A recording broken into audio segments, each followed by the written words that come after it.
Escola de Fútbol Municipal Concello de Boiro impúxose pola mínima ao do Maio, rival directo pola permanencia. As boirenses tiraron de eficacia cara á portería rival para anotarse un importante triunfo. A terceira federación feminina avanza e a Escola de Fútbol Municipal Concello de Boiro fixose cun novo triunfo co que colle algo de oxíxeno con respecto á zona perigosa. As boirenses visitaron a Granxa para enfrontarse a un rival directo na loita pola permanencia, o do Maio. O conxunto local plantou batalla, pero as de Miguel Ángel Ramos estiveron acertadas de cara a meta moañesa para levarse os 3 puntos.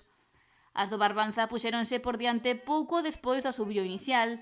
Apenas se disputarán 2 minutos do choque cando Laura Alejo adiantou as visitantes.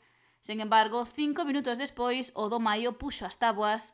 E cando parecía que se ia chegar ao descanso co 1-1, Laura Santos rompeu a igualdade a favor das boirenses. Pouco mudaron as cousas tras o paso por vestiarios e as visitantes reafirmaron o seu dominio co 1-3, obra de Antía González que subiu o marcador no minuto 53.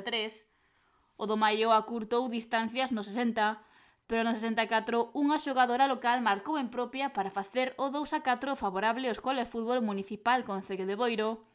E 5 minutos despois, as de Moaña marcaron novamente para chegarse co 3-4, resultado que se mantivo grazas á defensa boirense. 3 puntos clave que suma o Boiro ante un rival directo pola permanencia e que deixa o equipo adestrado por Ramos no 9º lugar da táboa e cun colchón de 4 puntos co descenso. Este domingo as boirenses xogan na casa ante o Val, outro equipo co que pelexará por evitar o descenso xa que marca os postos de perigo ao ser 11º. O Escola de Fútbol Municipal Concello de Boiro e o do Maio veránse as caras o domingo a partir das 4:30 da tarde en Vista Alegre.